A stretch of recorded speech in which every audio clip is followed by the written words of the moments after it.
अस्सलाम वालेकुम, welcome to this video. उम्मीद करता हूँ आप सब खैरियत से होंगे। आज हम सबसे पहले बात करेंगे इंटरनेशनल मार्केट की। तो गोल्ड की इंटरनेशनल मार्केट ने जो हमें क्लोजिंग दी है वो $4510 दी है। तो अगर हम सिल्वर की बात करें तो सिल्वर ने $79 दी है।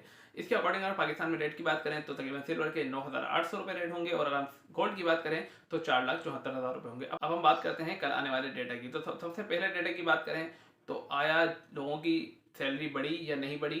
तो पिछले महीने जो थी वो 0.2 थी और इस दफ़ा 0.3 है। तो मतलब सैलरी बढ़ी है। ये डेटा डॉलर के फेवर में है, गोल्ड के फेवर में नहीं है। अब दूसरे डेटा की बात करते हैं कि कितने लोग बेरोजगार हैं।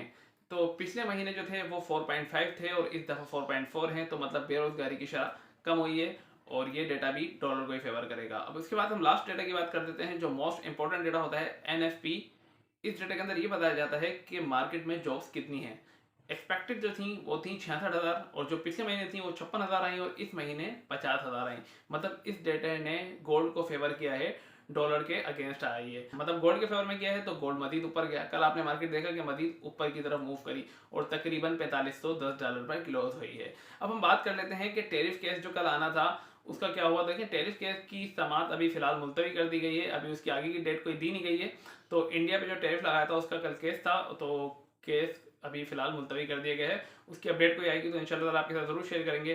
अब बात कर लेते हैं हम ईरान की। देखें, ईरान के अंदर अभी मसले मसाइल बहुत ज़्यादा शिद्दत इख्तियार कर गए हैं, यहाँ तक कि अब उनकी गवर्नमेंट अमलाक को भी आवाम जला रही है। अभी किसके कहने पर जला रही है, क्या कर रही है, इसका तो खैर अभी कोई खुल के सामने नहीं आया कि क्या मसले मसाइल हैं। लेकिन अमेरिका और ईरान की कशीदगी दिन ब दिन बढ़ती जा रही है। ईरान ये समझता है कि ये सारे मामला अमेरिका और इसराइल मिलकर करवा रहे हैं। इसका भी इम्पैक्ट गोल्ड और सिल्वर पर पड़ेगा डायरेक्ट। तो गोल्ड और सिल्वर मजीद ऊपर जा सकते हैं।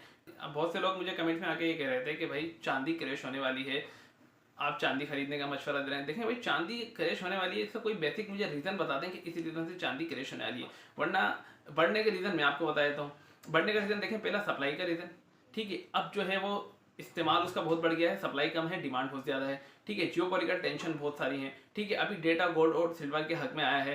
देखिए, जो NFP का डेटा है सबसे इंपॉर्टेंट डेटा होता है और इसने गोल्ड और सिल्वर को ही सपोर्ट किया है। तो देखें, आप लोगों को डराया मत करा करें। इसके अंदर सारे बड़े बड़े इन्वेस्टर नहीं होते। कुछ ऐसे लोग भी होते हैं जो 10 तोला, 20 तोला, 30 तोला ले लेते हैं चांदी और उसके बारे में सोचते रहते हैं। आपके नेगेटिव कमेंट से वो परेशान होते हैं और बहुत सी वीडियोस में भी ऐसा बताया जाता है कि चांदी क्रैश हो रही है, आप बेच दें, आप बेच दें।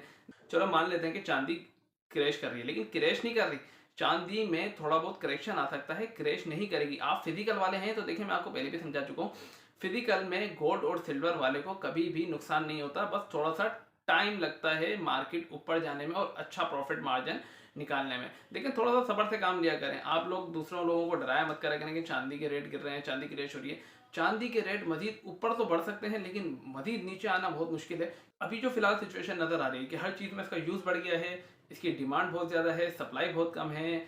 अमेरिका और चाइना जैसे मुल्क सप्लाई देने को तैयार नहीं है। तो इसके अंदर मार्केट ऊपर तो जा सकती है लेकिन क्रैश नहीं कर सकती। हाँ, थोड़ी बहुत डिप आ सकती है लेकिन मार्केट क्रैश करने का कोई चांस नहीं है। पिछले अगर आप 2 हफ्ते से देखें तो ये इसका जो चांदी का रेट है 9,000 और 10,000 के दरमियान ही में ही घूम रहा है। मतलब ना 9,000 से नीचे आ रहा है ना 10,000 से ऊपर जा रहा है। अब ये जो अगला हफ्ता है इसके अंदर देखते हैं, बहुत ज़्यादा इंपॉर्टेंट इसके अंदर भी डेटा है, जिसके अंदर सबसे इंपॉर्टेंट डेटा CPI का डेटा होता है। ये मंगल को आना है, देखते हैं इसके बारे में क्या सिचुएशन निकलती है। ये गोल्ड के हक में आता है, गोल्ड के अगेंस्ट आता है। अगर गोल्ड के हक में आया तो मार्केट मजीद ऊपर की तरफ मूव कर सकती है। जिन लोगों को जैसे अगर सेल आउट की तरफ जाना है तो वो अगला हफ्ता अगर CPI का डेटा भी गोल्ड के हक में आ जाता है, ये भी बहुत इंपॉर्टेंट डेटा होता है। अगर ये भी डेटा गोल्ड के हक में आ जाता है तो मार्केट और ऊपर की तरफ मूव करेगी। और जिन लोगों को बेचना हो, मतलब उन लोगों को पैसे की नीड हो, तो वो भले सेल आउट कर सकते हैं। लेकिन मेरी राय ये है कि अभी थोड़ा सा टाइम आप रुक जाएं, क्योंकि हर तरफ कशीदगियाँ मुसलसल बढ़ रही हैं, कम नहीं हो रही किसी की भी। हाँ, अभी फिलहाल अमेरिका ने एक ये बात बोली है कि वेनेजुएला पे जो हम दूसरा हमला करने वाले थे वो नहीं करेंगे। मतलब उस पर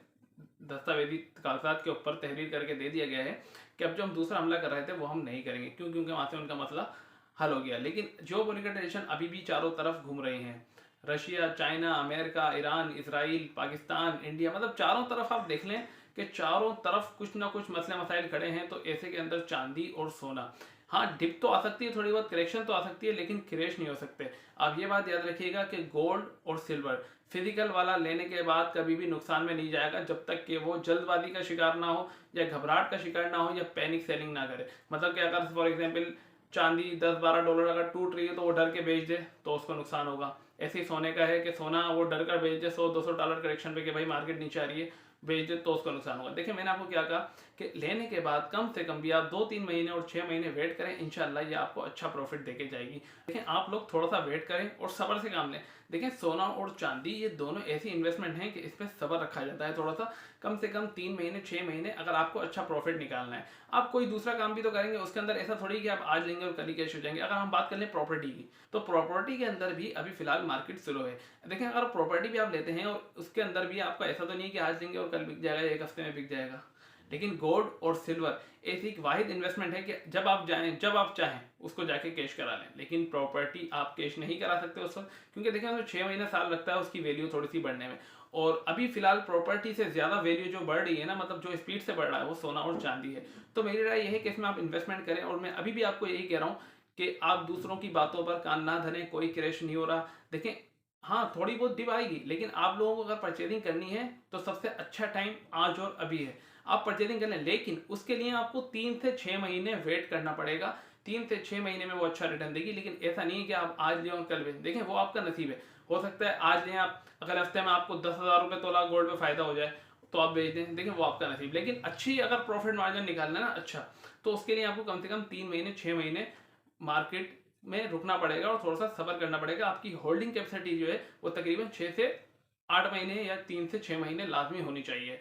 ठीक, अब बात कर लेते हैं कि ऐसी सिचुएशन के अंदर इन्वेस्टर परचेजिंग करें या ना करें। देखिए परचेजिंग कर लें, परचेजिंग का कोई इशू नहीं है, लेकिन मैं आपको बता चुका हूं कि 3 से 6 महीने के अंदर आपको अच्छा रिटर्न मिलेगा। अब लास्ट में हम बात करते हैं कॉपर की। देखिए कॉपर के अंदर मैंने थोड़ी सी सर्चिंग की, लेकिन कॉपर के अंदर मसले मसाइल ये हैं कि कॉपर के अंदर देखें बार्स सिचुएशन में अभी कहीं पर भी अवेलेबल नहीं है, हर जगह मुख्तलिफ फॉर्म में अवेलेबल है। जैसे कहीं पर प्लेट्स मिल रही हैं, तो कहीं पर बार्स मिल रही हैं, कहीं पर तार मिल रहे हैं, और इनके हर जगह पर अलग अलग रेट हैं। तो अगर मैं आपको उसकी तार की बात बताऊं, एक तार तार की तरह जैसे हमारा बिजली के वायर वगैरह होते हैं, उसकी तरह जो उस फॉर्म में जो मिल रहा है वो तकरीबन 3400 रुपये किलो में वो दे रहे हैं और 2800 रुपये किलो में वो ले रहे हैं। देखें अगर उसके अंदर अगर आप इन्वेस्टमेंट करते हैं तो अगर उसका भाव 3800 भी हो जाता है, और तो वो आपसे रिटर्न कितने में ले रहे हैं 3200, तो इसमें आप नुकसान में। देखें अभी कॉपर में इन्वेस्टमेंट आप जब तक मत कीजिएगा कि जब तक बार सिचुएशन में ना आ जाए, उसकी रीसेलिंग भी अच्छी हो, मतलब सेल भी अच्छा कर, आप खरीद भी सकें और आसानी से बेच भी सकें। देखें आप आसानी से बेच नहीं सकते कॉपर। कॉपर आप खरीद तो लेंगे, कोई भी कबाड़िया आपको दे देगा, कोई भी आपको दुकान वाला दे देगा, लेकिन मसला ये है कि जब आप बेचने जाएं तो उसमें आपको प्रॉफिट मार्जिन तो मिले। इसके इस सिचुएशन के अंदर पता फिर क्या होता है, आप सिल्वर हो, गोल्ड हो या फिर कॉपर, या आप महंगी खरीदारी कर लें या आप इसके अंदर मिलावट वाली खरीदारी कर लें। अच्छा मैं आपको सीधे अल्फाजों में बताऊं कि जब आप सोना हो या चांदी हो या कॉपर हो, अगर ये आप अच्छी क्वालिटी में नहीं लेते, मतलब सोना 999 नहीं लेते, चांदी भी 999 नहीं लेते और कॉपर भी 999 नहीं लेते, कॉपर भी मतलब पेवर नहीं लेते, अच्छी फार्म में नहीं लेते, तो ये जब आप खरीद तो लेते हैं, लेकिन जब आप देने जाते हैं ना तो दुकानदार आपको पता है क्या कहेगा, दुकानदार ये कहेगा यार अभी मेरे पास पैसे नहीं है या अभी मेरा सेट गए हुए।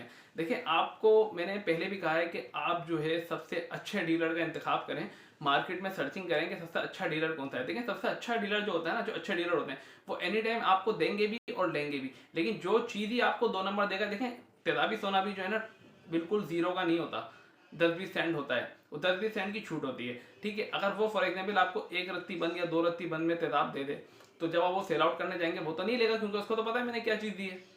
तो आप हमेशा अच्छे डीलर से सोना चांदी खरीदें और उन्हीं को जाके बेचें। और ऐसे ही आजकल बार्स में चल रहा है। देखिए मैं आपको काफ़ी टाइम से कहता आ रहा हूँ कि बार्स के चक्कर में ना पड़े, क्योंकि बार्स जो है वो 2 नंबर मार्केट में बहुत आ रही हैं। अब होता क्या है कि जैसे फॉर एग्जाम्पल आज चल रहा है 9,800 रुपये का भाव, ठीक है, किसी ने आपको 9,700 के हिसाब से 10 तोला की बार दे दी, अब भाव हो गया 10,000 रुपये। अब आप देने जाते हैं कि चलें भाई मुझे 100-200 रुपये इसमें मिल जाए, लेकिन वो दुकानदार पता है आपको क्या कहेगा कि यार मेरे पास पैसे नहीं है, क्योंकि उसने आपको बात 1 नंबर दी नहीं है, या वो ये कहेगा कि मेरे सेट गए हुए हैं, या मेरे सेट फलाना जगह गए हुए हैं, या इतने दिन के लिए गए हैं, कहीं भी गए हुए हैं, मतलब वो आपको टोपी ड्रामे देता रहेगा।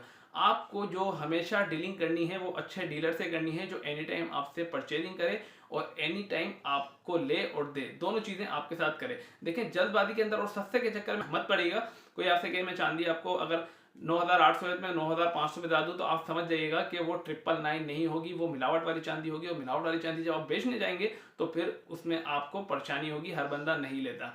ठीक है, तो खरीदने और बेचते वक्त जो है ना अच्छा खासा आप ध्यान रखा करें कि आप जो चीज़ ले रहे हैं आया वो ओरिजिनल है भी या नहीं। और मार्केट में जब भी कोई चीज़ आप लेने जाएं या देने जाएं, अगर लेने जाएं तो बिल लें और बिल के ऊपर वो चीज़ मेंशन करा लें उसकी क्वालिटी की, आया ये 999 है या 995 है या 999 है, जो भी है उसको आप मेंशन करा दें और जिससे आप लें और उसी को आप ले जाके दें और उसका बिल उसके साथ लेके जाएं। क्योंकि आजकल मार्केट में बहुत से लोग परेशान होते हैं, खरीद तो लेते हैं वो, लेकिन उनकी सोना चांदी बिक नहीं रही होती। क्यों नहीं बिक रही होती? क्योंकि अगर हम गोल्ड की बात करें तो गोल्ड के अंदर एक दो रत्ती फेट होता है, तो वो हर दुकानदार नहीं लेता। लेकिन जिसकी फील्ड है ना, वो देख के आपको बता सकता है कि ये इसके अंदर कितनी मिलावट है या कितनी नहीं है। ऐसे ही चांदी का है, चांदी की लोकल बार्थ बहुत आ गई हैं और लोग 100-200 कम के चक्कर में लोग लालच में आ जाते हैं और ले लेते हैं। उसके बाद जब मजेदारी जब उनको पता चलती है कि जब वो सेल आउट करने जाते हैं, तो फिर उनको इस चीज़ का एहसास होता है कि ये तो फेयर क्वालिटी है ही नहीं। तो पहली चीज़ ये है कि खरीदने बेचने में जल्दबाजी नहीं किया करें। आप अच्छी तरह सोच समझकर अच्छे डीलर से परचेजिंग करें और अच्छे डीलर से ही काम करें, क्योंकि जो आपका वो ले और दे। अब जो नेक्स्ट वीक की हम बात करें तो नेक्स्ट वीक में ही बहुत इंपॉर्टेंट डेटा आने वाले हैं, देखते हैं उसका क्या हल निकलता है। मेरी वीडियो पसंद आई तो वीडियो को लाइक कीजिएगा, चैनल को सब्सक्राइब कीजिएगा, बेल आइकन बेल भी प्रेस कर लीजिएगा। मिलते हैं नेक्स्ट वीडियो में, जब तक अपना बहुत सारा ख्याल रखिएगा। अल्लाह हाफिज़।